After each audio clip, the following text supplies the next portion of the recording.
Hello, and welcome to the Jolly Heretic. I trust you have had a productive and interesting weekend. It is superb to see you all. So cheers, everybody. Cheers, resident poet. Cheers, Charlie. Charlie Beach. Oh, that's you. Oh, yes. Cheers, Hello. Charlie. Yes, cheers, Charlie. Cheers, people watching on Odyssey. Cheers, people watching on Charlie's channel. Cheers, people watching on the Jolly Heretic. Hello, Nanda Girish. How are you doing? Your name seems familiar from somewhere. I don't know if I must have corresponded with you or something. Hello, Lord Kilbacken. How are you doing? Good to see you. Hello, Hibernian Perspective. Capis, Saludo, Prost, Proust, Yakidar, Slanjavar, and welcome to the Jolly Heretic. We are an online public house which meets on Mondays at 7 p.m. UK time. Chin Chin, President Poet, in which we discuss based science and based research, hello monkeypox survivor, and generally stuff that is expunged from our woke joke universities and our woke joke news. And today I was particularly interested. Oh yes, good idea. Cheers, everybody. I don't know if I missed out any skull to our Scandinavian viewers. And saúde to my Brazilian and Portuguese viewers. Saúde, which means health, good health. Saúde to anyone watching in Brazil, or for that matter, good afternoon, inheritor of the Hill Laurel. I assume you're in America. Now, we have, of course, a resident poet here at the Jolly Heretic, Mr. Quinn, who I feel has summed up quite well, as usual, the topic of today's discussion, which is as follows. Lady teachers are now on the prowl. They're laying it on with a trowel. Boys they would goose and further seduce. It strikes me as all a bit foul. Thank you very much, Mr. Quinn.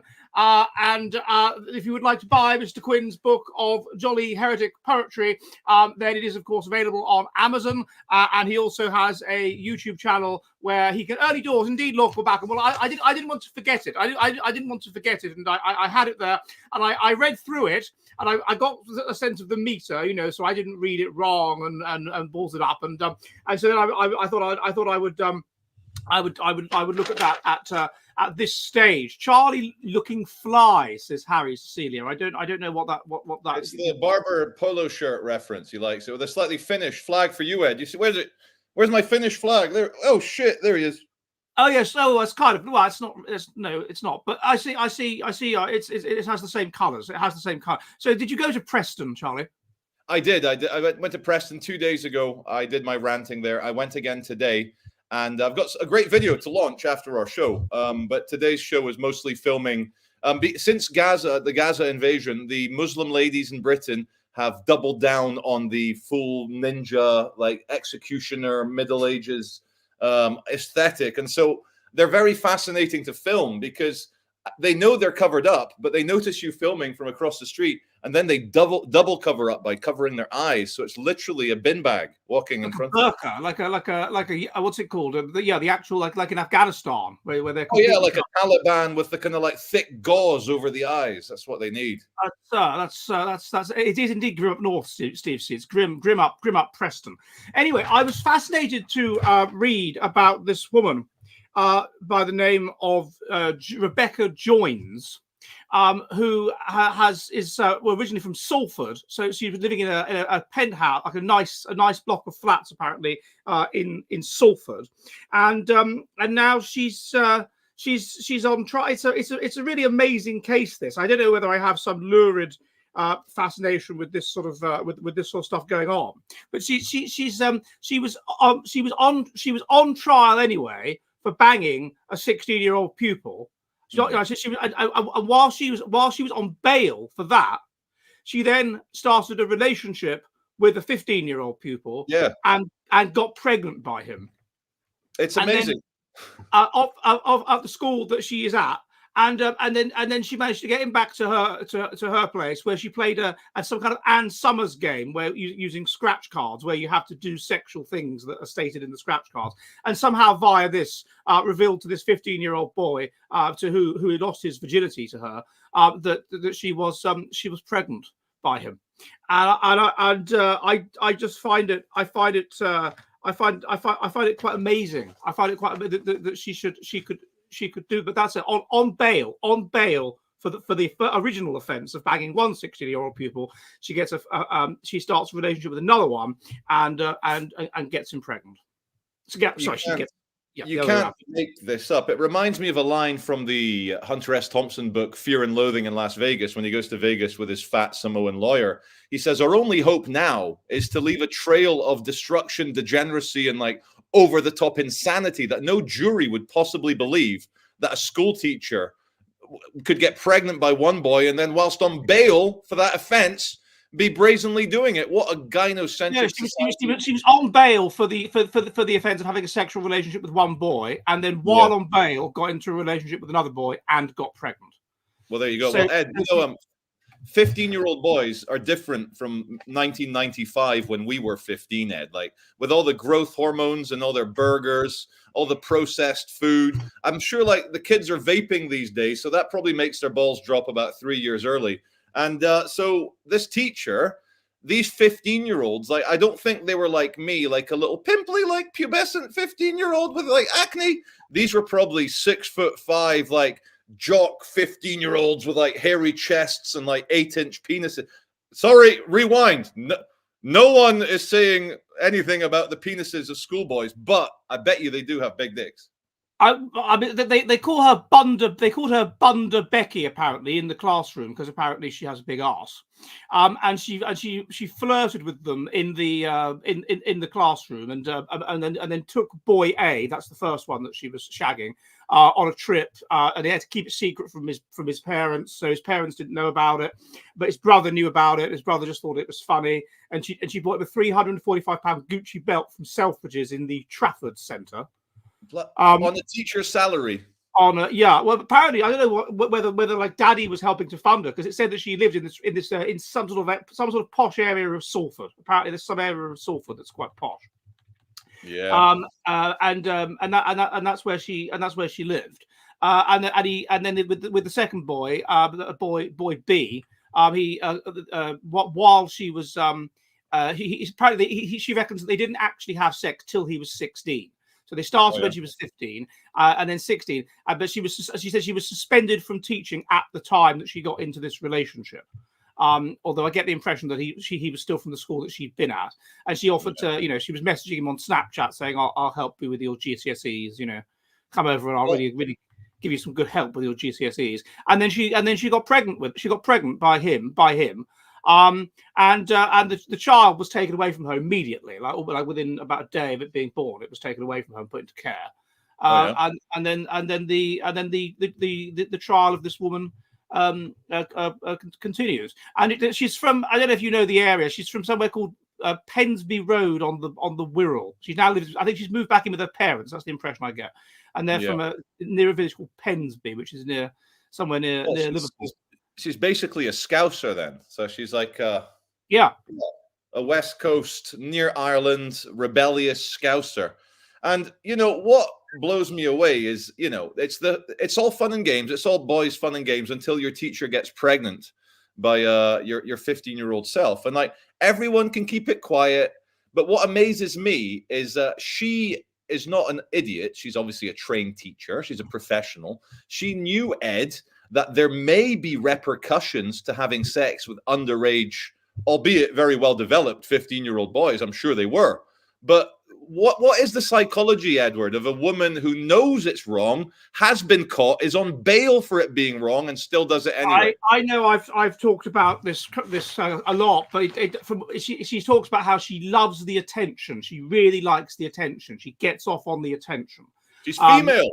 No, but I mean, it's pathological to get off on the attention to the extent that you're at the time a 28-year-old woman and you manage to get pregnant by a 16-year-old boy. I mean, that's pathological desire for attention. It fits with this thing that I've talked about recently a lot, borderline personality disorder, where it's particularly prominent among women. Basically, you're like a child in an adult's body. You have a fundamental fear of abandonment, and because you have a fear of abandonment, you desperately desire intimacy.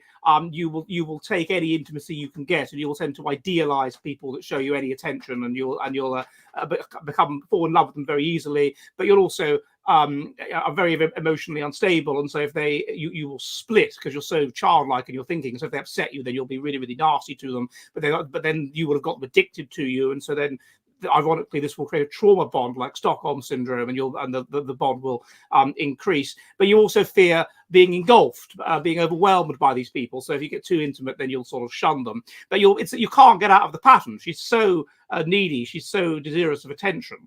They tend to take risks of a sexual nature, risks of financial nature, risks of various, and they will take these extreme risks for the extreme payoff. They feel feelings very strongly, extreme pleasure but extreme agony, like a child, like a child. And so I think that's and the fact that, I mean, and they're very manipulative as well.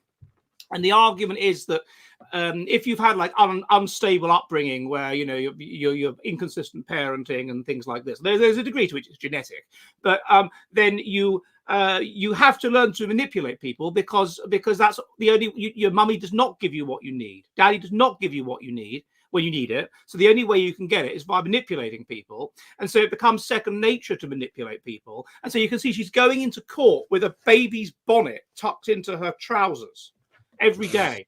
She goes into court with her dad, and with a baby's bonnet, pink baby's bonnet tucked into her trousers, to elicit sympathy from the jury. She's trying to manipulate the jury.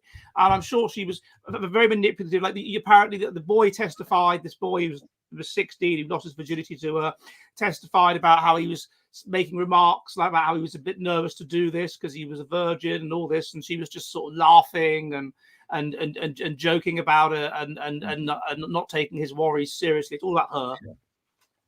I'm just saying, like, I know any power relationship where a person's in a position of power, like a teacher, headmaster, coach, anything like that, you shouldn't be having sexual relations with a 15 or 14 or even 16-year-old. So, Ed, just so that I don't say anything ridiculously stupid, which I know I will, but just to try and preempt it, was the boy, were either of the boys overage, or were they both 15 when the deeds took place? No, one of them was well, that's the case of the court. So she's saying that they were 16, but it's still illegal in the first instance. Under English law, it's illegal if you're in a position of authority over the person. So that's something they brought in about 20 years ago or something. So even if they're 17, it's still a criminal offense if you're like a teacher at the school that they're at. Oh, but remember we said that you can expel them, have sex with them, and then reinstate them straight away. Well, yeah. So with the second boy, I'm not 100% clear on whether he's from the school she's at, but I assume he was. But she was suspended. Her argument is that she's suspended from teaching at the time, so she wasn't actually his teacher when they were having this relationship. And secondly, she argues that he told the police originally that he was 16 when they first had sex, but he's now saying that he was lying to protect her, and that in reality he was 15, but he was 16 when he got her. Well, I hope the police come down strong on him for daring to have sexual relations when he also knew it was illegal as a 15-year-old. Like, what was he doing getting his snake out of his pants, Ed? Oh, come on! He's a 15-year-old. What are you going to do? What are you going to do? If you've seen pictures of her, I mean, she is quite fit. What are you going? What are you going to do? Well, she's warm and has a pulse. I wouldn't say she was fit. But Ed, is there any evidence that you know of 15-year-old boys being traumatized by having consensual sex with their teacher? I doubt it. But then, to be fair, there's not many cases of it that come to light, are there? There's not many cases of it where recently. The reason we're talking, that's a lot now. Talking about it. Somebody said in the comments earlier that there's not that many cases of it, and no, there are. I did a quick search, and over the last couple of years, there's been a case in Cheshire. In Minchard in Cheshire, a 53-year-old woman that was having sex with a 15-year-old pupil. And then there was a case in there's been a case in where else have I got one? Scotland. There was a 28-year-old Isabel something or other in Edinburgh who took her 17-year-old pupil to a travel lodge in Edinburgh, and they had sex.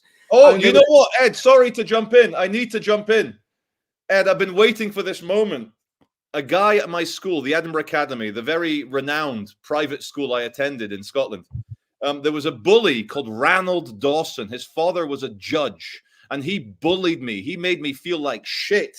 Anyway, I then bump into an old school friend called David Tweedy, and he's like, "Did you hear what happened with Ranald Dawson's wife?" I said, "No, tell me." Married female teacher 26 had sex in a car with 17-year-old dyslexic pupil agreeing to give him extra tuition. I see. Is that what happened? This guy here used to bully me, Ed, this scumbag, and now look what happened with him. That's his wife. Gosh. Bit of Schadenfreude here, but yes. Well, there you are. And yet another. Admittedly not a teacher, but yet another case of okay. What did he bully you about, Charlie? What for being Brazilian, for not being rich, for not having ultra rich parents, for not basically going on a skiing holiday in Val d'Isère every winter. You know, the usual posh boy shit.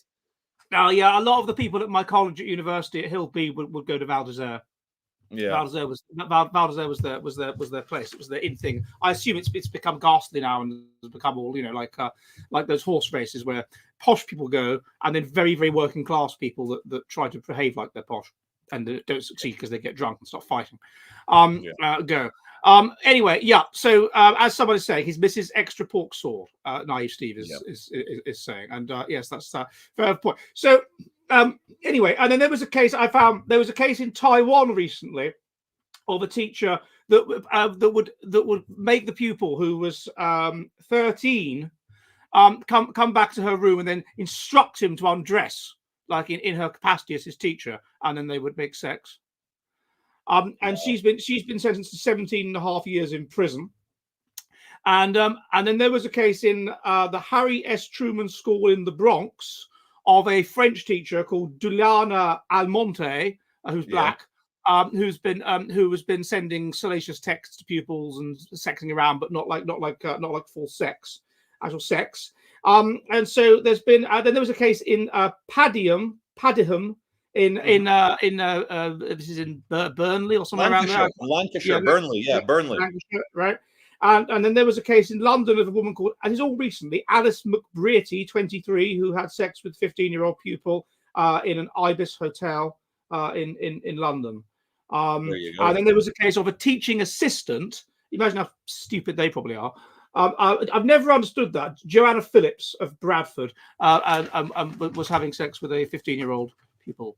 So there's quite a lot of recent cases. This teaching assistant thing.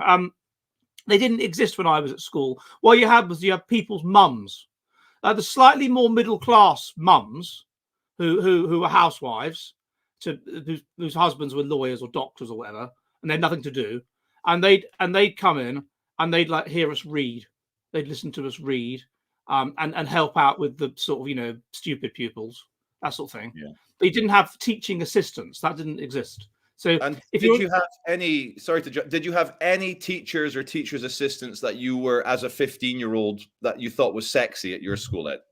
Yeah, well, we did. So, at our school, I don't know if I should name them. I won't name them, but there was two instances of this phenomenon at my school, at my Catholic boys' school, in which we weren't even taught about condoms because the Pope is every sperm is sacred. Every sperm is sacred, exactly. If a sperm is wasted, God gets quite irate. So then there was while I was there was an art teacher. I mean, my mum was head of art, so it was her employee, who was banging a year 11 kid, 16-year-old kid, and she was engaged to, or was she even married to some bloke who I remember meeting actually when I was a kid. Anyway, and she was banging this 16-year-old, and then they in those days it wasn't illegal because he was 16, although it was socially unacceptable, particularly obviously at a Catholic school. So it was like hushed up, and she was just asked to basically leave at the end of the year. And then, as I understand it, she then got a job teaching art at some private school or something. And then I think she might even have married the guy. There must have been an age difference of maybe 11 years. She was maybe 11 years older than him. Something like this. That's what I heard. And the other case was there was this very, very sexy Irish RE teacher that we all fancied, that everybody fancied, like severely. And she was about 26. And lads, you remember what we talked about in the last class? And she was like flirtatious, and she was aware of her sex appeal, and she was, she knew what she was up to. Anyway, and she shagged this 16-year-old, this year 11 kid. I was in year 10, and this kid was in year 11, and she was shagging him, and in the school apparently. And then there was I remember one day, it was such a stupid thing to do. There was this, the whole school was called into the playground.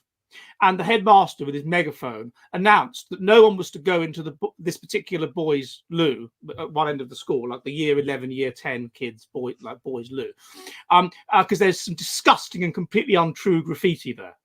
Oh, wow.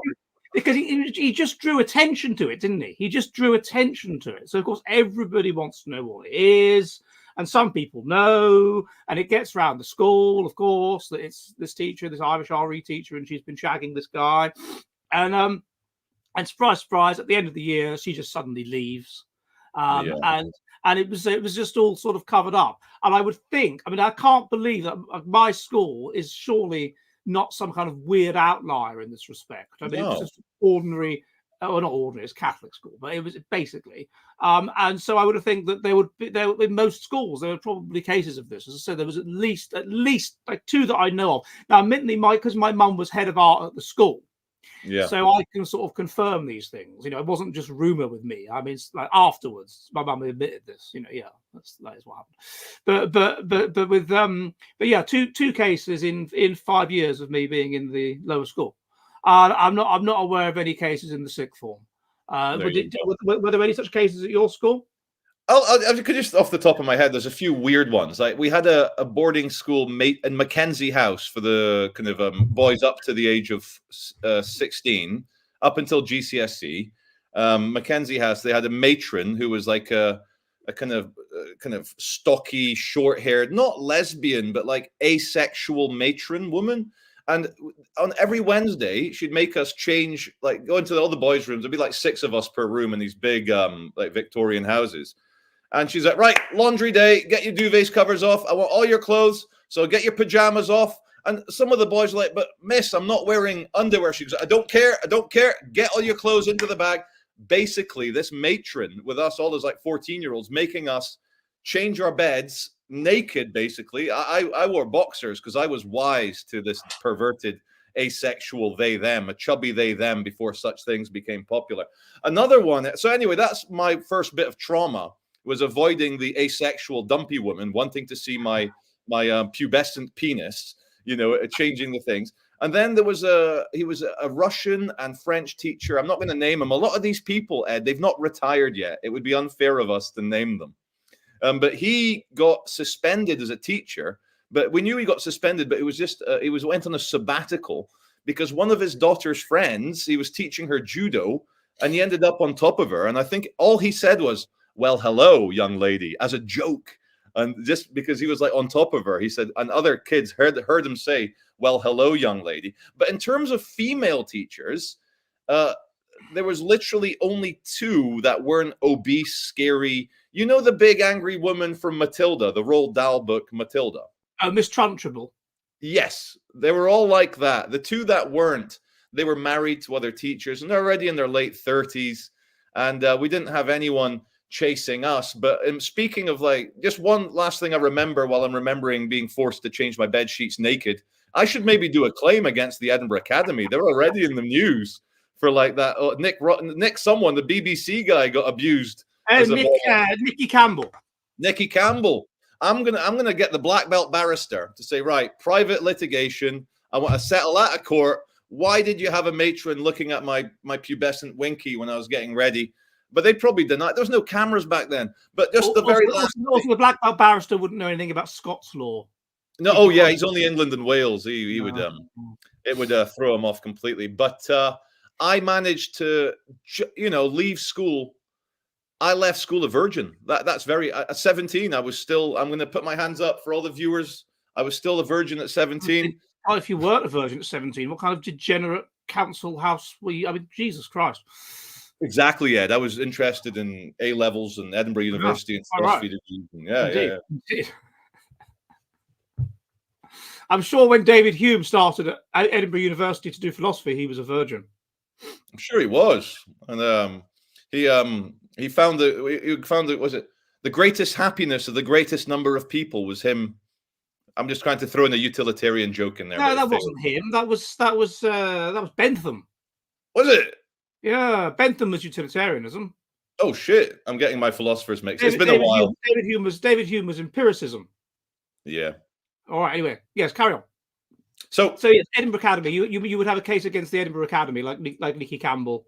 Yeah, but here's the thing. Maybe that matron was just a rational woman. The clothes that we were wearing were to go in that day's laundry as well. So in her mind, I think she was asexual. In her mind, why would these boys still wear their dirty pajamas when it's all going in the laundry?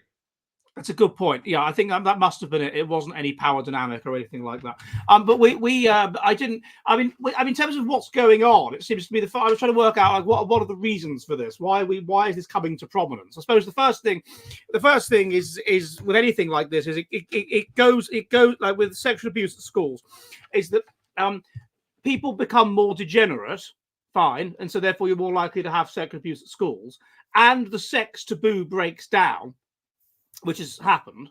And so it seems to me it's those two things coming together which explain the retrogressive, prosecution of people or whatever from people from Edinburgh Academy or whatever on charges of sexual abuse. This sexual abuse was going on for quite a while, but the sex was so taboo. People didn't talk about it. People didn't understand it, and so now we have this situation where people are degenerate enough to do things like this, and the sex taboo is broken down, which means that we talk about it, which means that it comes to light. So that's the first thing. It's just less likely to be covered up. It's just less likely to be covered up. The second thing Sorry, my theory is it's less likely to be covered up. There's an irony here, Ed. In the 90s, maybe sex was a bit more taboo, but schools finding out about pupils having sex and stuff, it wasn't such a kind of big scandal as it is now. Like young people nowadays, yes, they're more like open about their kind of dirty sexual activities, but in terms of handling the politics around sexuality, they're as bad as the Victorians nowadays. No, that's true. That was the second point I was going to make, which is the acceleration of harm avoidance. So you used to that's the first thing that's happened is the sex taboo breaks down, and so we're more likely to report it because of that. But the second reason is it's more likely to be seen as a really serious thing. So when it happened with the Irish teacher at my school or the art teacher, well, 16-year-old boy, it's legal. Oh, what's the problem? Yeah, boys will be boys. Boys will be boys. Respect. You know what I mean? Like, whereas, what's the Winky says Maiden D? Winky is the winkle. The gentleman's sausage. Anyway, I'm amazed to think, Maiden D, that it was a year ago today that we were in Tallinn together having a right laugh. That was a year ago. Anyway, so then the next thing is this harm avoidance, this runaway equality, this runaway concern with harm avoidance, and this means that this means that something that is it's a bit of a laugh. It's like in the South Park episode where Kyle's brother, what's Kyle's brother's name? I can't remember his name. The little baby one. Yeah, the adopted one. Ike. And Ike is having a sexual relationship with his kindergarten teacher, and they go, and Carl goes to the police station and reports it, and they go, nice. Who Miss Baby? Miss so and so, Miss so and so, the kindergarten teacher. Yeah, nice.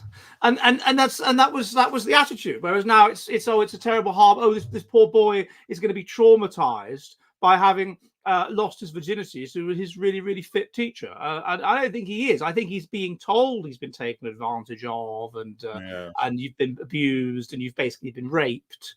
But you haven't been, have you? I mean, you were quite aroused. You were aroused enough to get it up, get it in her, ejaculate in her, and get her pregnant.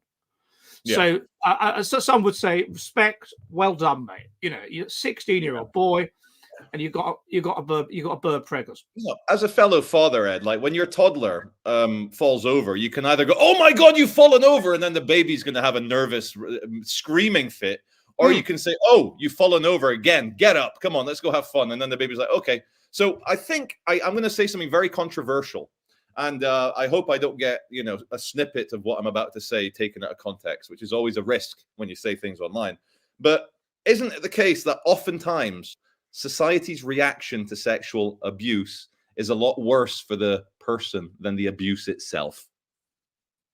There may be an element to which, again, I can imagine it being taken out of context by a certain Rat Wiki article. So I don't. Carry on. What I'm trying to say is, like a 15-year-old boy in the wild when we were nomadic tribesmen 10,000 years ago, he comes across a fertile 36-year-old woman from a different tribe. They have sex and have a child. No one's like, everyone's like, wow, well done. Okay, great, whatever. But it's society's reaction now. When we were 15, Ed, you were a stud. You were like, wow, you're a playboy. Go on, go break those hearts, young man. But now, the 15-year-old boy, you are a pedophilia victim.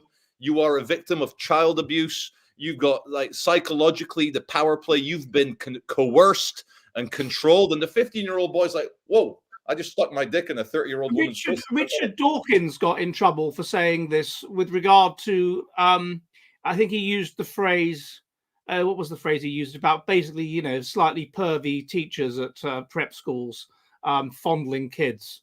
And he just sort of laughed it off and said, yeah, that's what went on, and everyone just accepted it and whatever. And I get the impression that is the case, and it's subsequently when people, this is abuse, you've been abused, but it happened to everybody, and so therefore it sort of didn't seem abusive. It was just normal. I mean, if you're brought up in some fundamentalist Christian cult where all the kids are severely beaten all the time, it's probably less traumatic than if you're the only kid you know who gets beaten by their crazy Christian parents, because everyone was experiencing the same thing. And so I suppose it's a similar kind of thing to that, which is that now they would say, oh my God, this poor boy, he's 15 and they've probably told him, oh, you've been taken advantage of and whatever. But this was not the case. I mean, I know someone who was having sex with his teacher from the age of 30, very well developed for his age, from the age of 13 to the age of 16. 13. That's a long 3 years is a long time when you're 13. Right. And what messed him up was that the relationship broke down and then he buggered up his GCSEs. Oh, so he was heartbroken, wasn't he? Heartbroken. Yeah, that's the thing that they're saying, that you can't cope with those feelings when you're 16. But I would think that most people are heartbroken when their first relationship breaks down, aren't they? No matter how old they are, if they're 21 or whatever, 20. And like, the French First Lady Brigitte, at least after she groomed Emmanuel, she went on to marry him, and she groomed him well enough to become president of France. So it doesn't always end badly when a 39-year-old teacher starts banging a 15-year-old. Yeah, but I don't think that child B, who's got her pregnant, is necessarily going to become prime minister. No, he's probably going to end up in prison after stabbing someone at a house party, isn't he? Probably. Considering that, I think that's more probable at this school in a suburb of Manchester. That they're not particularly clear on which suburb it is, but it's clearly Salford. So at this school in Salford, I mean, maybe he will become prime minister or president of France. But when you look at the kind of demographics of Salford, the low breastfeeding rates, it's a very strange. But sorry, just one last thing about society's reaction being worse. When I was in the Royal Air Force Combined Cadet Force at my school in Edinburgh, at the Edinburgh Academy, from the ages of 13 to 17, I was in the RAF. When we were on some camp, can't remember, when we were 15, a 2-week summer camp, RAF thing, and it was great fun.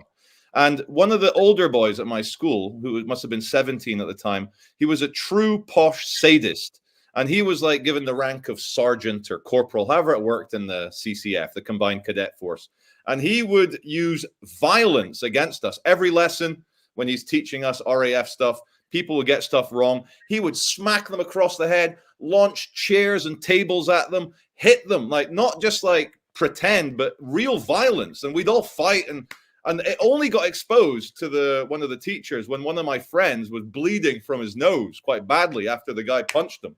And Ed, it's so weird. So the kind of senior teacher came in, and what's going on here? We explained, and then the 17-year-old, he goes, oh, no, we're just getting a bit aggressive, a bit physical.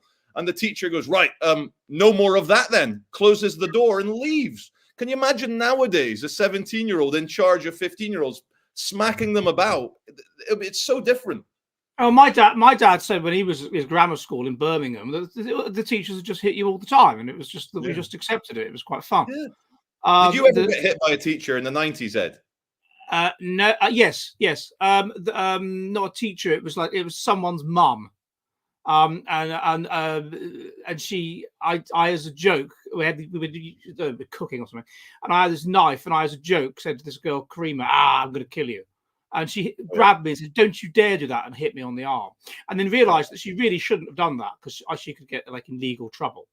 And she said, "Oh, I'm sorry, but I didn't mean to." And then what did happen though at my school was the headmaster, who I think was probably a nonce, or at least a non-active nonce, at my primary school.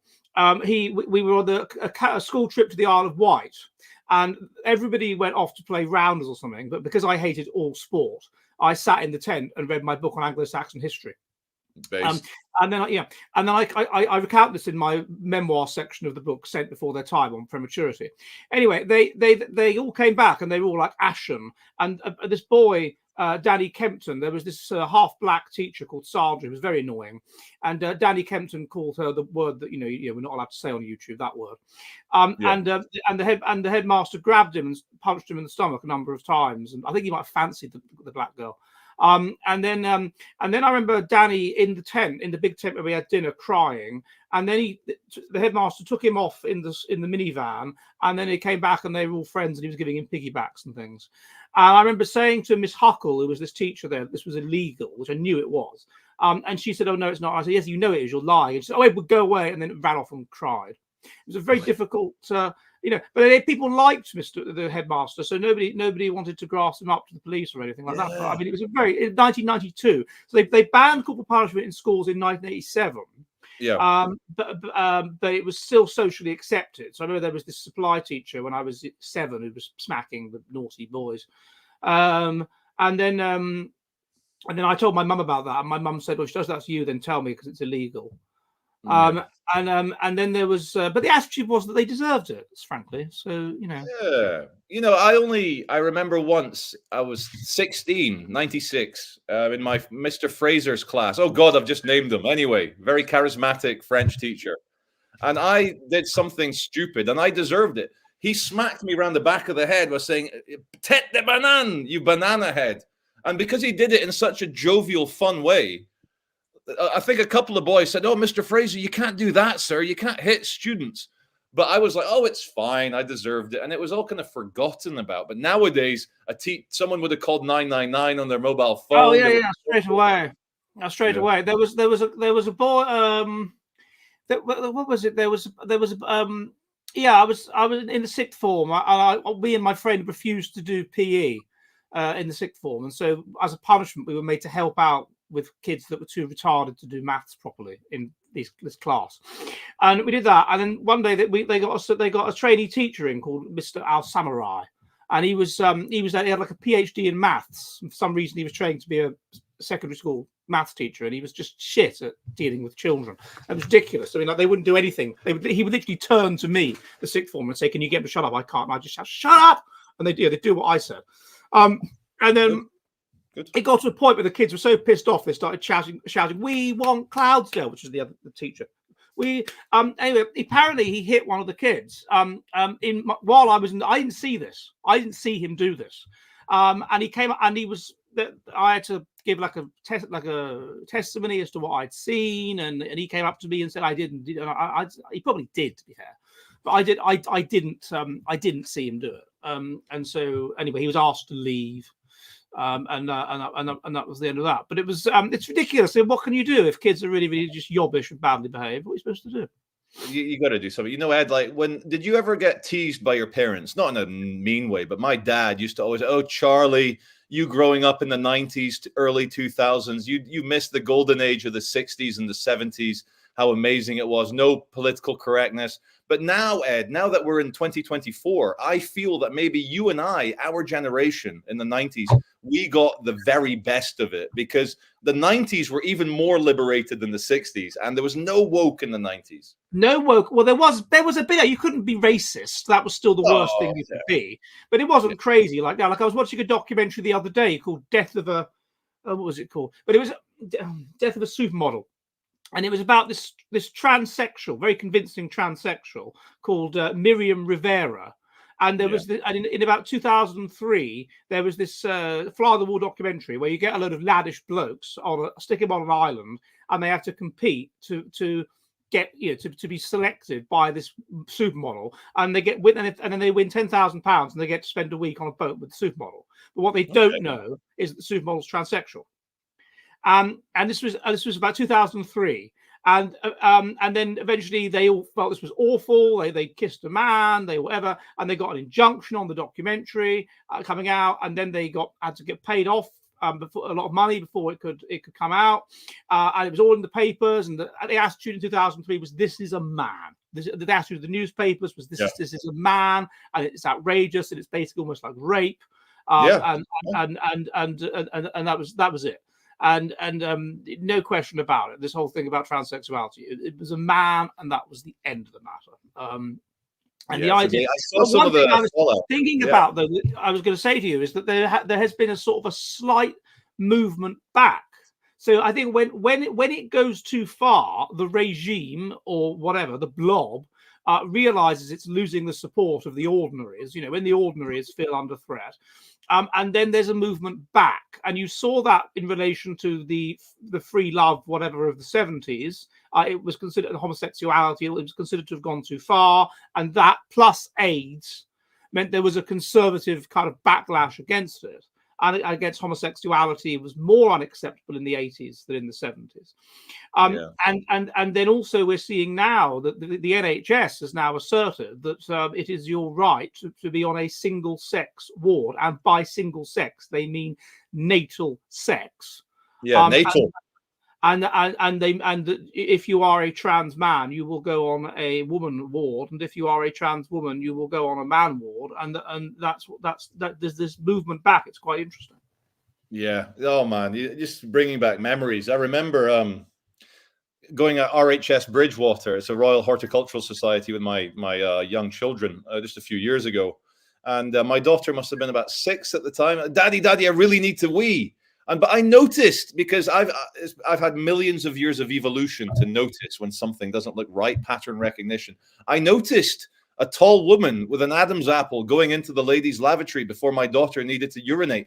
Ed, I had to ask a little old lady, I said, "Could you please keep an eye on my daughter when she's in the bathroom, because I'm worried that, there's a man in there." And she said, "Oh yeah, no problem, I'll keep." And it was fine. But this is where we're at, we're having to ask kindly old ladies. But coming back to the 2003 show, there's been something in the paper, I think, that thing about the 2003, that is a fake transgender person pretending to be a woman. Very interesting. That's been in the newspapers again in the last few days. Have you seen that? Is that that's what I was saying. They've just done a documentary about it on Channel 4. And I watched that documentary on a combination of YouTube and Daily Motion the other day, and so that's why it's come to mind. And it was the attitudes, and now they're saying, in the same way that they would say in the 90s or the early, "Oh yes, well that was in the 70s, and attitudes to race were so different then, and we know we've made a mistake and we feel really bad." Well, in the same way, they're now saying, "Oh yes, well we so terrible of us. Oh my goodness me, it was different then. It was the early 2000s. It was lad culture. Oh my God, so much has changed." And I think you people like that, you were certain that you were in the right and all moral questions had been settled in 2004. And now here we are 20 years later, and you're saying the same thing.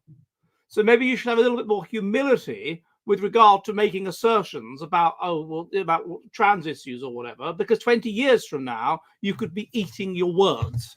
So, and indeed, you probably will be.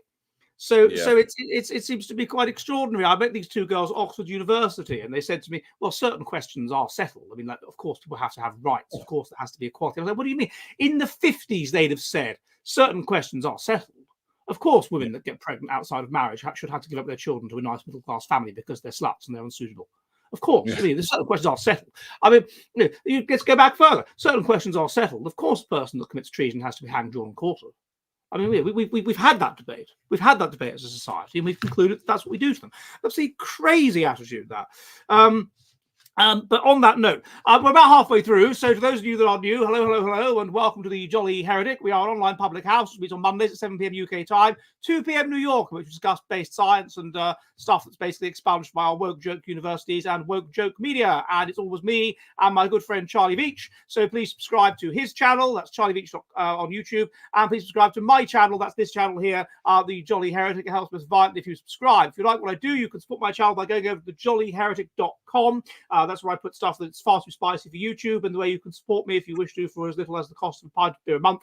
So go over there and also have a look at my new film I've got out on the Muslim conquest of Europe, which I just published yesterday. And you've various other ways you can support me. See link in description. You can buy merchandise, subscribe to one of my courses, send in Bitcoin, send in super chats whenever you like. And also, of course, you can buy my books. And my latest book, my newest book, is The Naked Classroom, The Evolutionary Psychology of Your Time at School, in which there is an introduction to my thinking for those of you that are not familiar with it. So, and also in which we do discuss teachers, or I do discuss teachers having sex with their pupils and the reasons why they do so.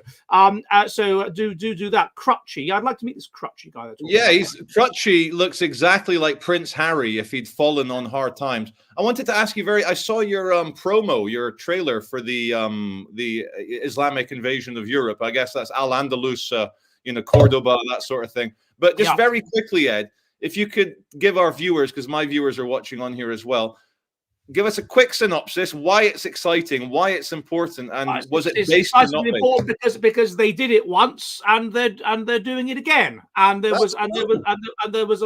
look at how that's the case. And I go, well, what exactly happened? Which is that you had a holdout in northern Spain of Christianity, and all of the rest of it was invaded, and then gradually this society that was disunited and decadent becomes united and religious and not decadent, and what at the same time at which the Islamic society is becoming disunited and decadent and non-religious, and then the religious group, the Christians, go in and invade and take back all of Spain. And the last holdout was, of course, Granada, which is where I went. And then you have this backlash. You have this huge. No one expects the Spanish Inquisition, but you should, because there will always be vengeance when you take back, when you overthrow the oppressor like that. And so that's what the Spanish Inquisition was about. It was about basically destroying secret Jews who had collaborated heavily, and Muslims. And so yeah, that's it. And I just go around Granada, and I look at the history of it and how basically we're seeing history repeat itself. That's the that's very interesting. And when you trace back my mother's maiden name, my Brazilian grandfather's name, Valadares, I'm not going to go too much into it, but our family had some connections with people who spoke both Latin and Arabic in the Iberian Peninsula. And we were old school, anyway, forced to convert to Catholicism by the King of Spain in the 1500s after they'd kicked out. Was it the 1500s when they kicked the Muzzies out?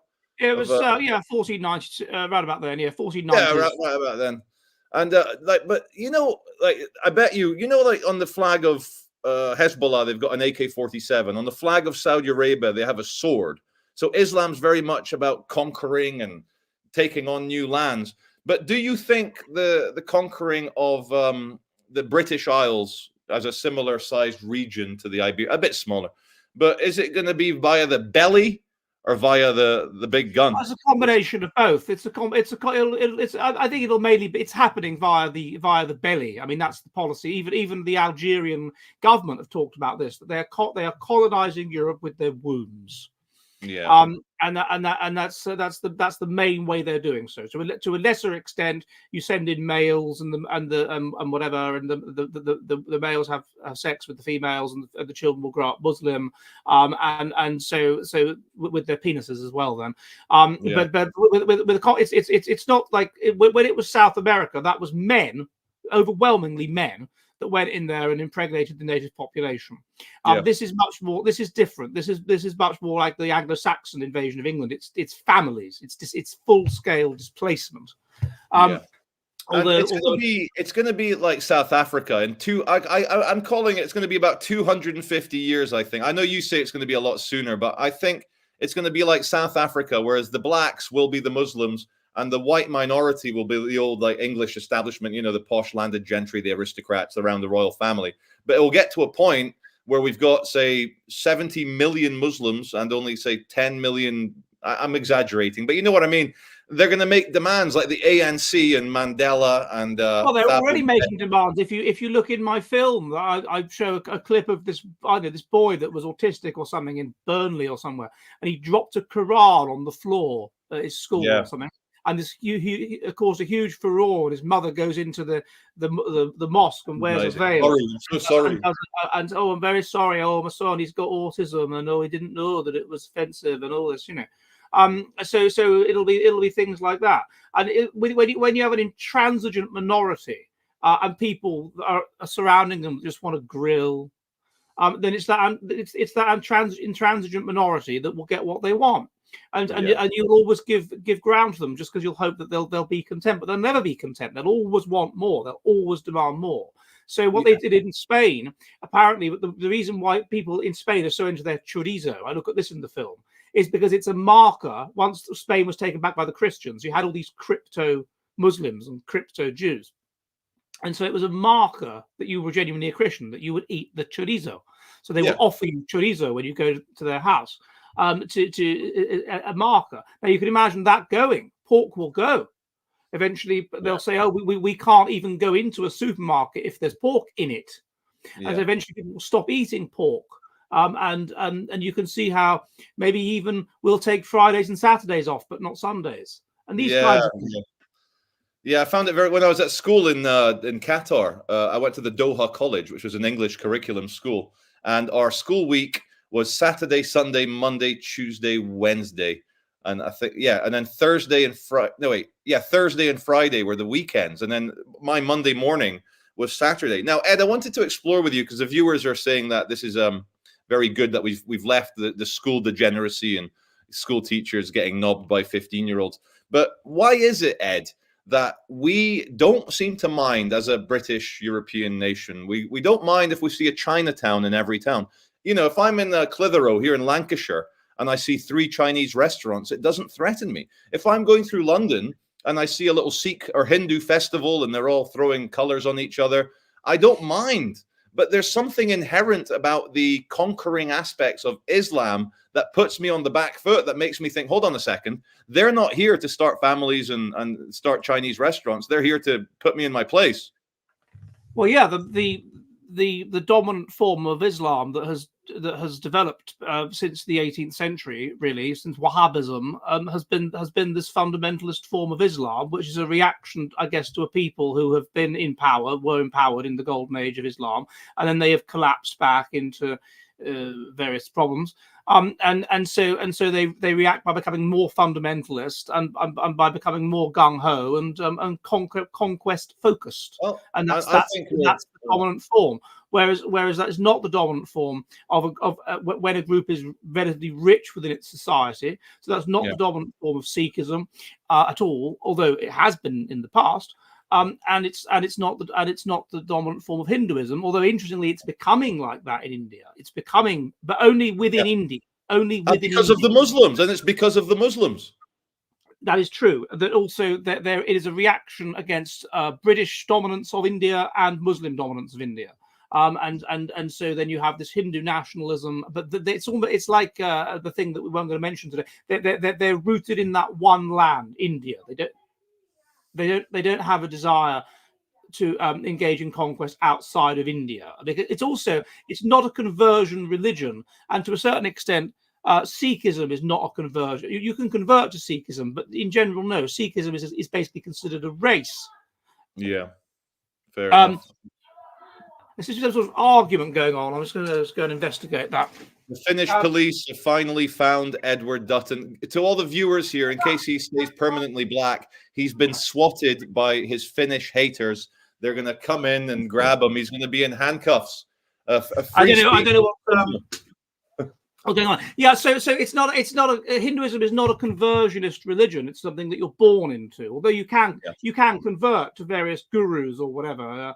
I have a friend who's a Hindu, and there's this special day of the year where if you put a red thread around someone's wrist, then she's saying you're my brother, and therefore if I'm her brother, then I'm a Hindu.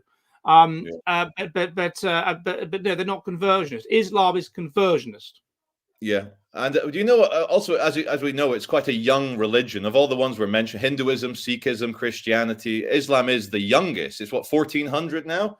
But I think, Ed, I'm like you. You end a lot of your shows with the optimism about how religious people have more children. I think one effect that this Wahhabist, let's find our identity, British Pakistani Islam is going to have in Britain. And let's not forget, 3 young men were arrested on terrorism offences in Wigan, here in Greater Manchester, for planning to do Gaza-inspired terrorism attacks against us. But what's going to happen? The church will always resurrect. I'm going to include any other Christians watching. Our Messiah, he died, he resurrected. The church has died. The 20th century and all the wokies and all the trannies have killed the church. But the Muslims are poking it so much now that what we're seeing a new fanaticism, a new loving fanaticism for everything Christian.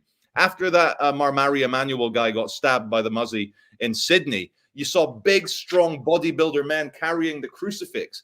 And so what this Islamic attempt at invading Europe through the belly or through random terror attacks or through winning Green Party elections, it's going to bring out all the Christians, even Richard Dawkins, to mention them again. So he admits now, maybe I shouldn't have written The God Delusion. I am a cultural Christian. You feel under threat. It's finally got to a point where we, as English people in England or whatever, British people in Britain, feel under threat.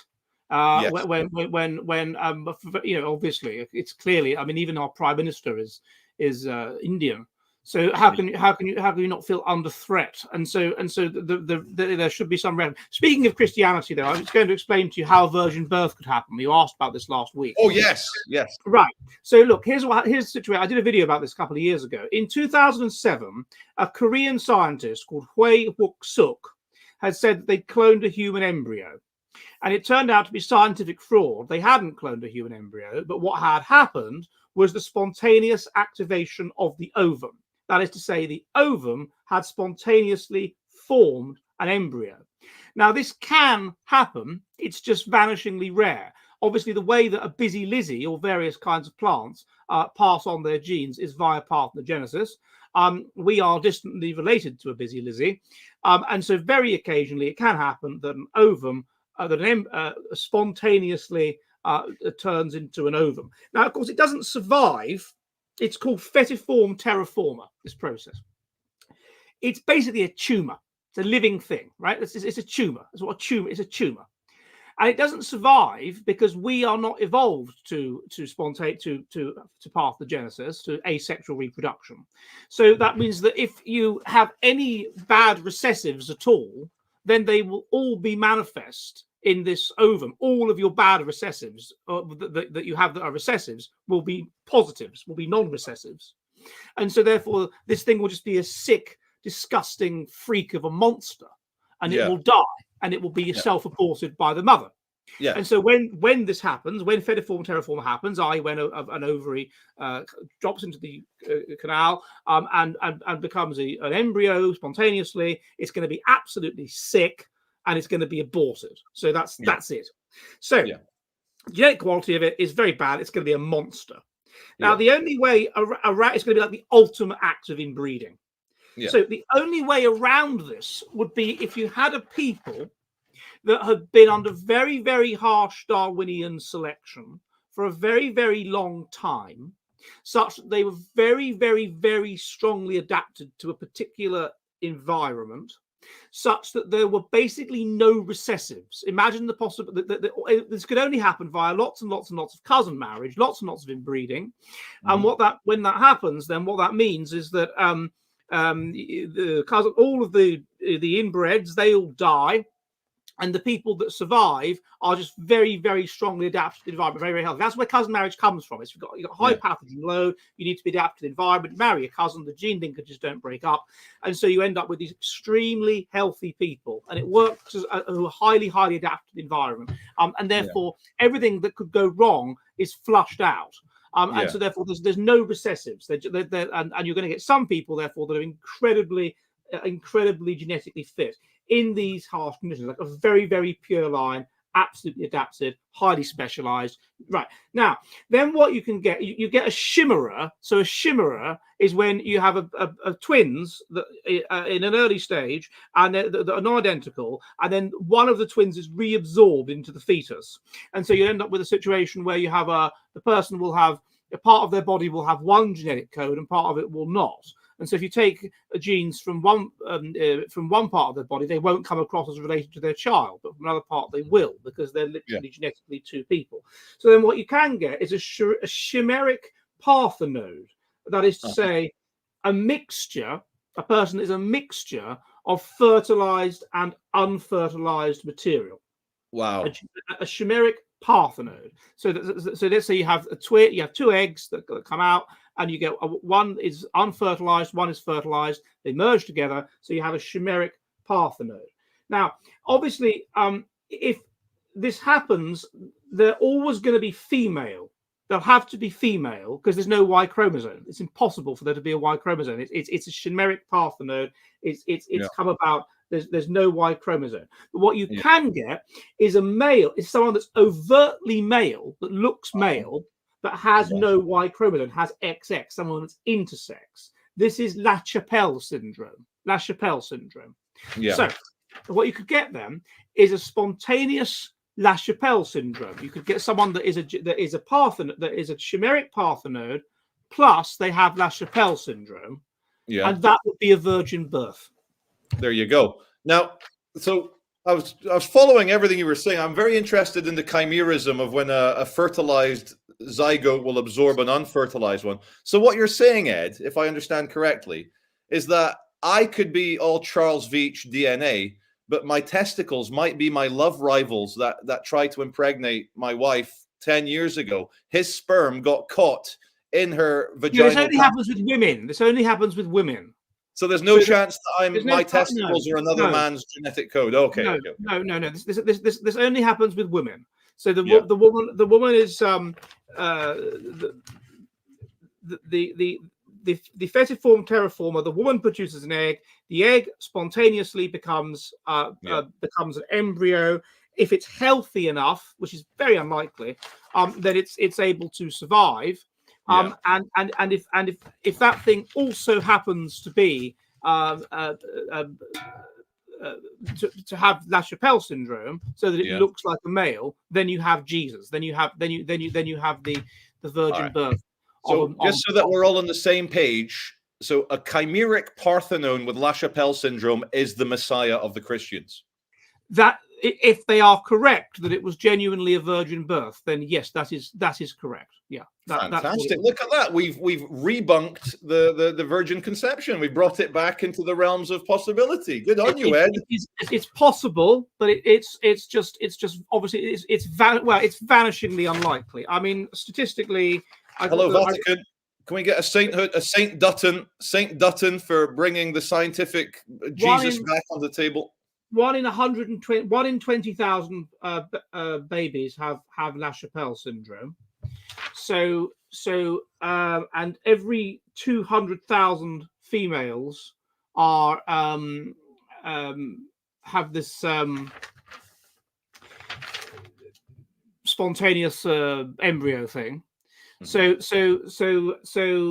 it's witheringly unlikely. I mean, maybe something triggers it. I don't know. But why don't we know about it? Statistically, there should have been more cases of it, of virgin birth, or based on those numbers. So why don't we know about it? Could it be that being around men triggers it, so it doesn't seem like they're virgin births because they've all had sex with their husbands anyway? Well, I don't know. I think for the virgin birth theory is a way to save the chasteness and the dignity of a woman back in the day. Like, I think it says somewhere in some Hebrew writings that Jesus's father was a Roman soldier called Tiberius Pantera, which I think that's quite rock and roll. I mean, it's great that he's a virgin birth, and I don't want to upset any of my fellow Christians, But let's be honest, it's much more likely that his dad was Tiberius Pantera, the Roman captain. Biggest Dickus, the biggest dick. And like, Mary, those young Jewish girls back in the Holy Land, like, ow! When you're raping and pillaging and you're going back to your barracks, you're like, hey, the boys are like, hey, Tiberius, did you get? Yeah. So we've got some questions. So, I haven't signed into the old entropy yet. Oh, bollocks. I'll just do that now. Hang on. We forgot that last week as well. We've got some questions. So, I did. But we're okay now. We're okay now. Okay. So I'm going to go to the questions. So the first question comes from, okay, Kit says, can you explain why Jews are traditionally so pro-immigration, despite immigrants only being a very anti-Semitic background from smart group? It seems fairly self-defeating. Well, I don't know. I think my answer to that would be that you can get caught up, if you're correct, then with your premise, then you can get caught up in all kinds of things. I mean, you can imagine that white Zimbabweans would be, any minority group is going to be pro-immigration because then they are less of a minority. That's minority. So that you're not going to think ahead to the possibility that it could come back to bite you, and that's what's happened with Islamic immigration.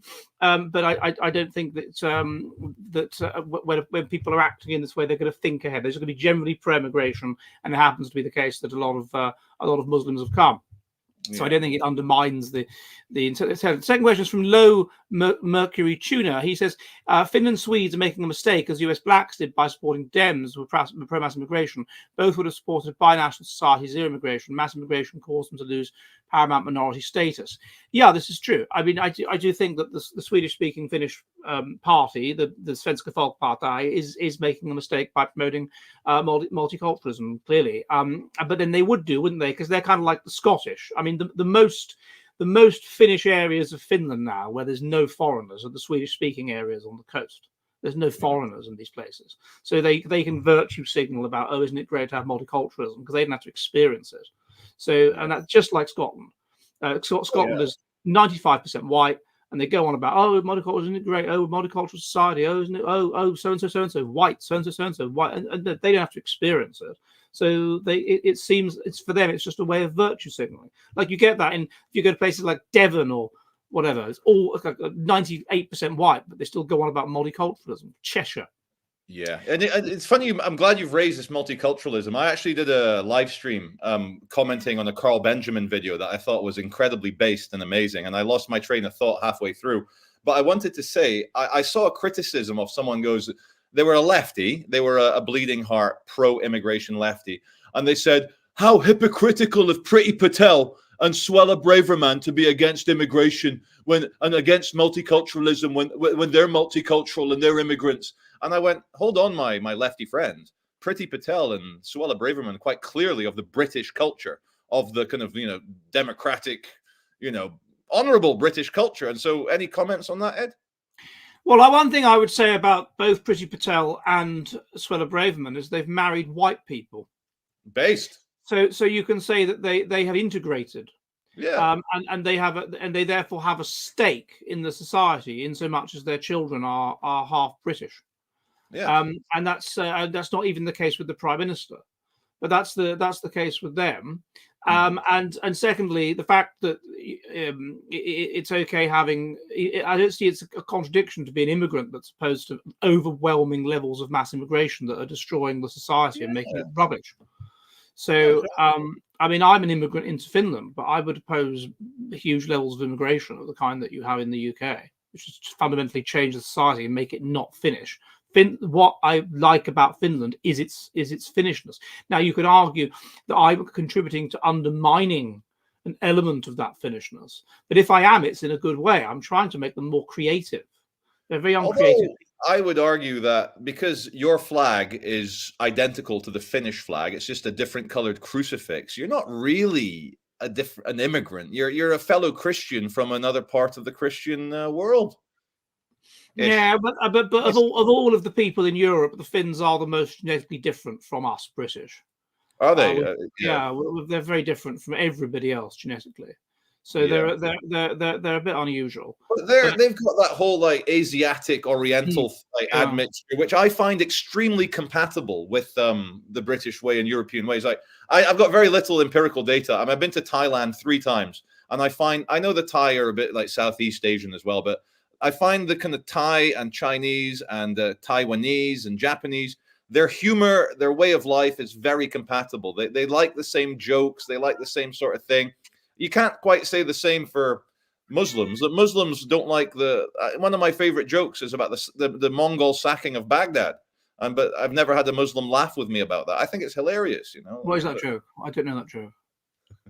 What's going on? What's happening? No, what's the joke? Oh, I know. I was just rambling. It's just what's happening is the Bart, my cat, is meowing at me, but we'll ignore that for now. Okay, the next question comes from Gift of the Gab, $11. Thank you, sir. It says, thanks for the stream. I'll listen to your analysis, but I'd say lack of morality and intelligence in the teacher, encouragement of generosity in society. The boy is still hurt, could screw up his future relationships. I'm sure you'll say it's due to decrease in intelligence in society. Yeah, I do. I got a list of reasons I think are relevant here. First of all, it's an evolutionary mismatch in our history. Boys of that age are not left alone with women. They're sent off on the male-only rite of passage, and there's no women there. So this whole idea of women teachers, of pubescent boys, wasn't really going on. Secondly, I would say it's the low quality of the teachers, like increasingly, like the teacher having a degree. Well, that was the case ages ago, and there's more and more people with degrees now. So that there's just low quality. Thirdly, I'd say that, as Charlie said, the boys are highly pubic. I mean, people are going through puberty earlier. And so if you go back 100 years, someone that was 18 really was a boy. And that's no longer the case. As you say, sexualized society, and it seems to me that this woman, she's obsessed with power and whatever, and just crazy woman. But I think those are the main main reasons, I think, really. Okay, my popular demand, Ed. Everyone's wanting to know the joke, so I'll come up. Here's the joke. So Genghis Khan and all his horse riding were at the gates of Baghdad. And they couldn't get the Muslims in the Baghdad gates to open the gates. But then one of Genghis's men, he goes, "Hey, I've got a great idea. All we have to do is like get our bows and arrows ready and just scream the name Muhammad." And as soon as he'd shout out Muhammad, about 12 Muhammads would say, "Wait, yes, are you calling me?" And then they'd get shot by arrows. But then the Muslims, after 10 days of the Genghis Khan's hordes firing arrows into the Muhammads, because one Mongol guy would shout, "Muhammad," and then they'd all appear. The Muslims cottoned onto this, and they thought, we're going to get them back. So they came up with a plan that they'd go with a big megaphone horn thing and say, "Hey, Genghis!" But then the Mongols went, "Is that you, Muhammad?" And then all the Muhammads said, "Yes, it is me." And then they all got shot by arrows. And then the Genghis went in. And Muslims don't laugh at that joke. I think it's quite funny. It's quite good. Yeah, it's better than that joke you told the other week, which I didn't get and I still don't get. Oh, yeah. Coming back to that one, stay on the line. I rephrased the joke, and you're all going to get it now. And this is only going to take a few seconds, so don't get too nervous. But you got to see this. Basically, they were dropping aid packages onto Gaza, big aid packages, and they were crashing down and hurting people. And I said, being killed by an aid package falling from the sky, this here is the most third world way to die.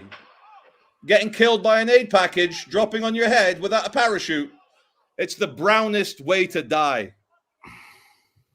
Does anyone get it now? No, I don't get it. I normally do get jokes. I normally, I do. All right, we're going to turn some more questions. So first of all, then from AMG Rider, and he says, John, aka Jameson, can you unblock him, Charlie? No. If I've blocked them, it's probably for a very good reason to know. Okay, fair enough. The second question is from Joe Vlogs. Thank you, sir. And he says that uni camp needs more coverage. Big up, Charlie. Yeah, I know what he means. He means the Hamas camp at Manchester University, which is now at Cambridge, at UCL, King's College London. I think Birmingham and Leeds has got a particularly violent one, a big Hamas camp. Thank you, Joe Vlogs. I do appreciate your constant support of my channel and over these chats with Ed. So big up the Joe Vlogs. How's it so violent in Leeds? What's happened in Leeds? Well, the Green Party candidate, Mohsen Ali, that won for he's the one that made the Jewish chaplain at Leeds University fear for his life. And he's on video calling the Jewish chaplain a monkey and an animal, which I think in the Quran, the Jews are apes and monkeys and pigs. And so it's very, very bad. You can't be calling Jewish chaplains monkeys. Anyway, he won the election. He's being investigated by the Greens. But Leeds being in Yorkistan, Leeds being the capital of Yorkistan, has a very large, angry, young British Muslim population, British Pakistani Muslim population, and so I had the second worst curry of my life. Where from? In Leeds. Oh, Leeds. Yeah, I was there to be interviewed for a place to read theology at Leeds University, and I went for a curry, and it was horrible. And the only worst curry I've had was at a restaurant in a shopping centre on the outskirts of Oxford called Mugwai or something, Mowgli or some stupid name. It's a chain of bad Indian restaurants. I know it. What? I know Mowgli. They got like ropes for you to sit on the swing. Yeah, swings to sit on and stuff. And they don't sell beer by the pints. They sell little tiny cans. And the food isn't spicy. And the food isn't anything I've heard of. It isn't like English, like things I know about, like Rogan Josh or tikka masala or even korma or anything I've actually heard of. It's just weird shit. I don't know what it is. It's not spicy. It's horrible. I hate it. It's the worst. It's the worst. And when I was in Liverpool a while ago, my secretary I said, book us an Indian restaurant. She booked Mowgli. She didn't know. I was like, no, we're not going to that. No, I want to go to a proper English, by which I mean Bangladeshi, where I've heard of the food and where the food is spicy. Even if it's Nepalese, I haven't heard of the food, but it's nice. But this Ed, sorry to jump in again. Ed, I think I might have done a boo-boo. So John, who is AMG Rider, sent £2. John, aka Jameson, said, "Can you unblock him?" This I think here's what I think happened. And John, if you're there, John, I've just written your name. If you're there, are you the one a few weeks ago you made a joke about the appearance of a ginger lady and I took it the wrong way and you were pro ginger women and I accidentally shadow banned you? If that is the case, I will unshadow ban you because afterwards I did regret it and I will take every comment I can. So John, are you the ginger woman joke person? And if you are, I will unban you, my friend. And apologies for being a sensitive YouTuber for banning you. I thought I took it personally, so I will unban you. Personally, because his bird is one of them games. I thought it was a personal slight. Yeah. Okay, AMG. She's very responsive to pain. They feel pain more strongly than normal people. But AMG Rider and get given steaks that are undercooked. AMG Rider says, "Big up Vitali on kick.com." Okay, thank you, sir. And Michael says, "Enjoying the channel." Thank you, sir. And then D. Powdit Adventures says, "Have a coffee on us, Charlie, for the entertainment." And then he does this. Thank you very much, sir. And then D. Powdit Adventures also says, have a coffee as well. Oh, this is for me. Oh, thank you. For as well as on us, jolly great show. Thank you very much, sir. And then Day by Day, 20 Norwegian Kroner says, "How you reflect on Nick Fuentes' stream 2 years ago." That's me. I don't know. I mean, I said at the time, I just wanted to know what all the fuss was about, and I knew someone that knew him, and so he came on the show.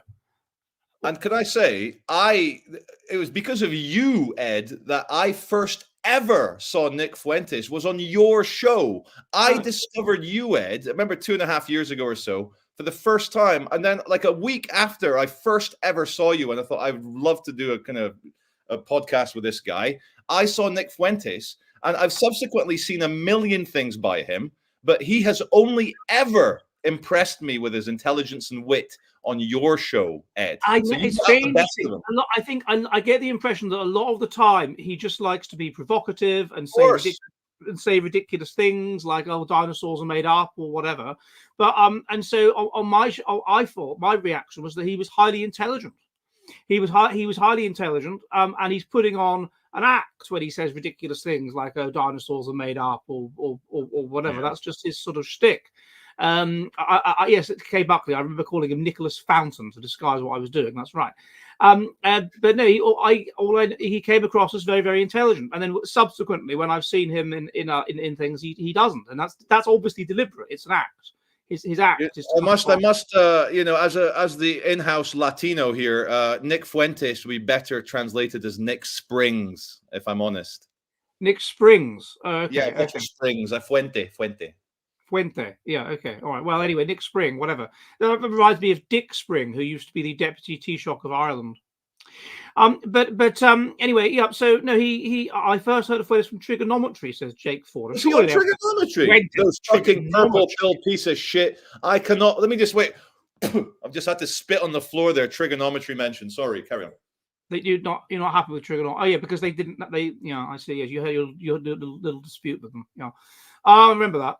But he was very intelligent and perceptive, and I was quite surprised actually by the extent of it. And so it's clearly an act. I've never interviewed any. Normally, when I've interviewed various people that have some prominence, and normally they just come across the same as they come across on telly, or come across on the internet. And that absolutely wasn't the case with him. A lot of my friends hate Nicholas Springs. They hate him. He's, as you say, I think, in my opinion, he's a shit stirrer performer. He's enjoying his American free speech. I think his biggest issue, though, that will hold him back is that he goes after, was it you call them what, Mongolian basket weavers too much or something? How do we say it on this channel? Yes, those. That will hold him back, and so he should. I don't know. And you know, one thing I also don't like him and Candace. Candace, the black lady. She's a right wing. Candace. Yes, they're using. They say the words "Christ is King" as a way to upset, to annoy their adversaries, the people that they moan about. The people that they feel killed Jesus. And I've never used the phrase "Christ is King" as a way to annoy people. And I don't like the way that they use a beautiful statement to try and upset people. I think that's annoying. Yeah, fair enough. I wonder what how she comes across in real life. I don't know. It is interesting she married a white man, so yeah, she's culturally white European. Yeah. She's invested in the Europeans. The other thing I was going to say, I've got to say, chaps, I think there are still some VIP tickets left for my meeting on the 31st of May, my meet and greet thing, where I show my new film, Year Zero, and you can have dinner with me and Nick Dixon and Carl Benjamin and Richard Grannon and AA. I think there are. I'm not sure, but in case there are, then you can go to jollyheretic.com and you can get those. Okay, I think I'm going to wrap up then, unless I've had any more questions sent. Oh, I have. Day by day. Oh, that one. Yes. How do I affect Nick Fuentes? Streamed 2 years ago. Yeah, I've just had that one. Okay, so it's funny that, yes. I'm just checking on the old YouTube questions. The cat is getting very frustrated here. But I can't let him out. You got to feed your cat. Give them whiskey. So if I get up and try and touch him, he'll just run away. He only lets me touch him if he's just woken up from being asleep or if I'm about to feed him. But otherwise, because he wasn't socialized with humans in the key learning period because his mother was a cat slut, and so he was out on the streets. What's the matter, Bart? What do you want? What do you want? My last pet was a hamster that I had to euthanize. It was very sad, but it died painlessly. But very sad. Cancerous hamster. A cancerous hamster. Oh my goodness! It was a very friendly, very tame hamster called Freckles, and it was extremely tame. Hamsters are naturally tame anyway because they're quite stupid, but this one was very tame, very loving. But then over the course of a week, it turned into a big tumor. Like his body was a tumor, and it was it looked like it was in a lot of pain.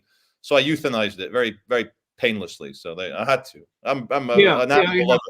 What I like about them is because cats don't have very expressive faces, do they? Whereas they don't have many muscles in their face, whereas hamsters do. So in a sense, they're like dogs.